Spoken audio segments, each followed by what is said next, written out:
The only stroke that matters in rowing is the stroke you're on.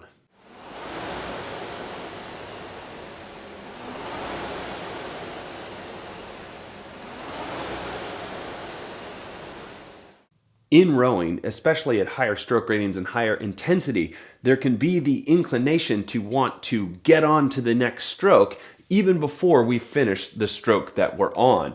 And in doing so, that compromises your overall speed and overall efficiency on the rowing machine over any given distance or any time. To be sure, on each drive phase of the rowing stroke, the focus should be taking the handle from the front end to the back end of the rowing stroke as quickly as you possibly can as a function of force and acceleration across that drive phase. But at the same time that we are trying to be insistent and get the handle to the body in the quickest amount of time, we also need to be patient and allow that handle to travel through its full distance of the drive to the body.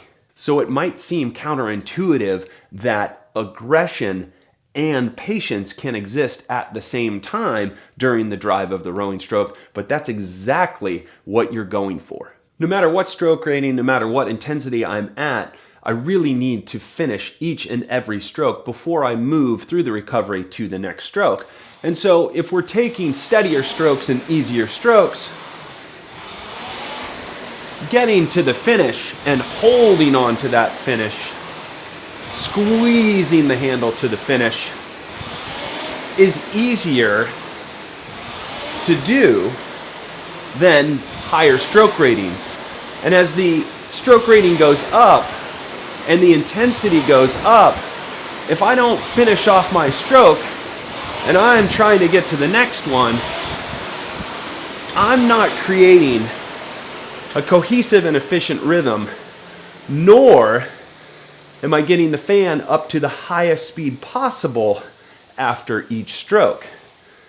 And if I don't get that fan speed up to its highest speed possible every stroke, then during the recovery, the fan speed dies more quickly, the front end becomes heavier because the fan is spinning more slowly by the time that I arrive at the front end. So if you find yourself coming to the finish and just before that handle's coming to the body, you're off to get to the next stroke. We call that chasing strokes in rowing.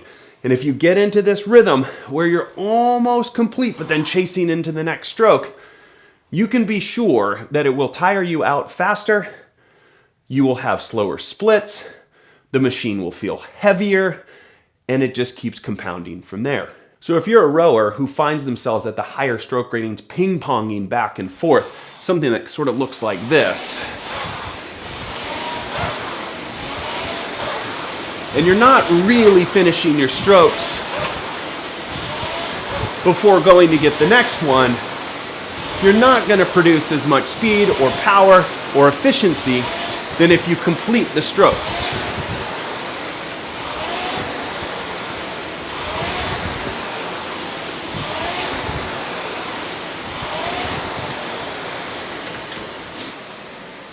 You can even hear it in the machine in terms of the audible cues that are available to you. When you're really accelerating that fan, you will hear it. When you're not getting that full acceleration, you'll hear it as well. It won't sound as complete. It won't sound as fully accelerated through the finish of the stroke. So I'm going to take the machine up to 32 strokes per minute, and when I first demonstrate, I will demonstrate cutting off at the finish, not completing the stroke at 32, and what that rhythm looks like. And then I will shift into completing the stroke at 32 strokes per minute and give you a sense of what that looks like. I'll also tell you what the speeds are in terms of the splits that I'm achieving at 32 without a solid finish and at 32 with a solid finish. So we're going to start 32 strokes per minute, not quite completing the stroke, getting a little bit nervous, a little bit touchy, and really insistent that I want to try to get to the next stroke. And that looks like this.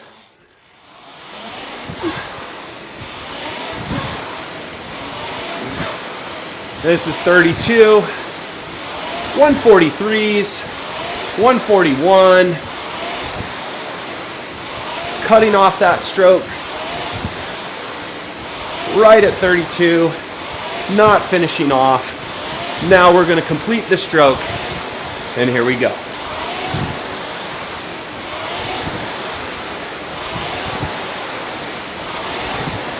And we're down to 133. So hopefully that comes across visually. When I was at 32 and cutting off my strokes, I was lucky to be in the lower 140s, 143, 142. When I completed the stroke and then moved on to the next stroke, I was in the lower 130s, 133, 132. And the only difference was an insistence and a patience to finish the stroke out. And to make sure that I was completing each stroke so that the fan reached its highest, fastest speed by the end of the stroke. And because it's at a higher and faster speed, I can arrive more comfortably in the front end, pick the machine back up before the fan has gotten heavier, before that fan speed has died. When I wasn't completing the strokes fully, and I was more interested in, I've got to go get the next one, I've got to go get the next one, it was slower.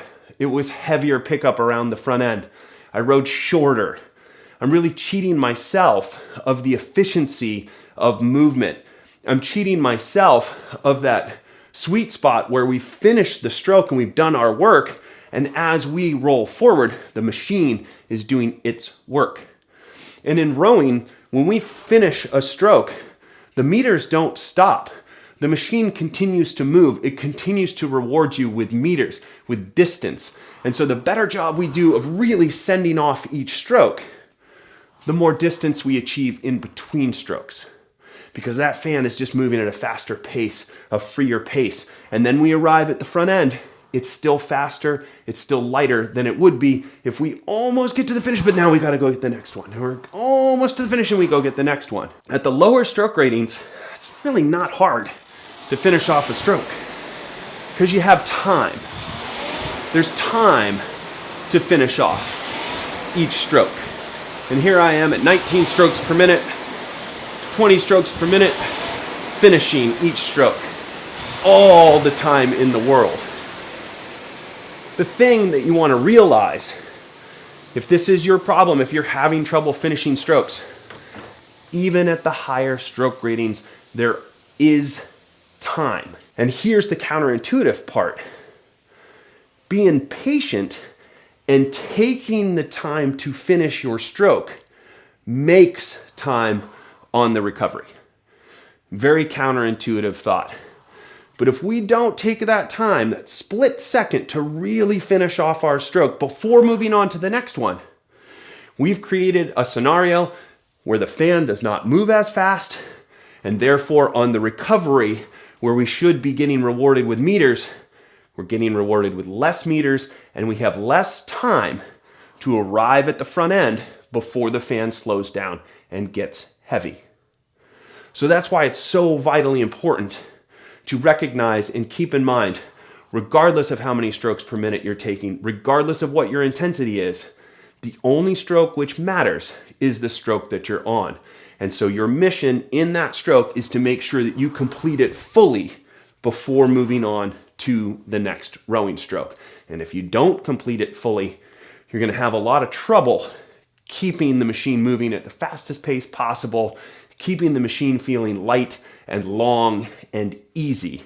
And we can start to shorten up and shorten up even more and shorten up even more because we get into more of this ping-ponging chase because we're not quite finishing the stroke off, gliding into the next one. So the next time you're on the rowing machine, experiment with this. Take the rating up. Do it in an incremental way. Do a set of 10s or a set of 20s. Do minute on, minute off. One of the sets I really love is minute on, minute off, starting at 20, working your way to 30. 6 different pieces. First piece is at 20, rest a minute. Second at 22, rest a minute. Then 24, 26, 28, 30. Rest for about 5 minutes, and then repeat that set. It's a great way to start at 20, incrementally move to 22, 24, 26. By the time you get to 30, 30 doesn't feel like 30. You're doing a great job of finishing the stroke and moving on to the next stroke at 30 strokes per minute. So that's just one example of a set that I would encourage you to try, where the insistence in that set is to row dead on whatever the strokes per minute are, and to make sure you are finishing each and every stroke within that minute to create the greatest efficiency of movement over that given time. To be really clear, I am not suggesting that the finish needs to be longer. You don't need to lay back more or yank at the finish or put any extra oomph onto your finish. It is simply to say at your designated finish point. And when it comes to the finish, there should be a finish point. If I were to draw a dot on the screen right now, and that dot were right here, every single finish, my shoulder should be at that dot. Every single finish, I finish at that dot. That becomes super, super important. There's a definitive finish point. So it's not about, the suggestion is not, oh, we need to lean back further as the rates go higher because that's the only way to make sure that I have a complete stroke. No, you want to have this great strong position that you carry at 20, at 26, at 30, at 34. Every single finish is to the same spot. And so you want to make sure your shoulders and the handle reaches that same spot every single stroke. We want to make sure we're not leaning too far forward. We're not leaning too far back. We are finding that definitive finish position that we're confident in, and we squeeze through. And if you have questions about what that finish point is or what it should be, we have a video on this. Feet Out Rowing is a great way to help you discover where that definitive finish point should be. Feet Out Rowing is all about timing. Feet Out Rowing is all about maintaining pressure against feet and handle all the way through to the finish. If you can row to your finish position and maintain pressure underneath your feet at the finish, that's a good solid finish position. Every stroke you press and the feet stay flat against the footboards. If you lean back too far, your feet will tell you, they will start to slip out of the foot plates because you're not able, as you lean back further and further, you are not able to maintain pressure against the feet and handle at the finish of the stroke. But if you have a good solid definitive finish position, Feet Out Rowing should be no problem in terms of maintaining connection with your feet against the footboards every single finish. So especially as the stroke ratings increase, it is imperative that we finish off each and every rowing stroke before moving on to the next stroke. It doesn't mean that we're taking a bunch of time at the back end. It doesn't mean that we're leaning further at the back end. It just means that as we come off that acceleration with the legs and the hinge with the body, that we're making sure that we're taking that speed and power and just squeezing it through to the body in the amount of time that it takes to get there. We're not trying to yank, we're not trying to come off it and go easier, and we're certainly not trying to stop and let the arms move forward before the handle has reached its finish point. So it's really about developing speed and power with the legs and the body hinge, and then holding on to that speed and power as you squeeze the handle to the body, allowing the fan to accelerate to its highest speed possible, giving you the most free movement forward towards the front end, where you're getting rewarded with those meters before the fan starts to slow down too much and starts to feel heavy again. If you found this video useful, please like, subscribe, check out our ever-expanding library of content, and know there'll be even more rowing videos coming to you soon.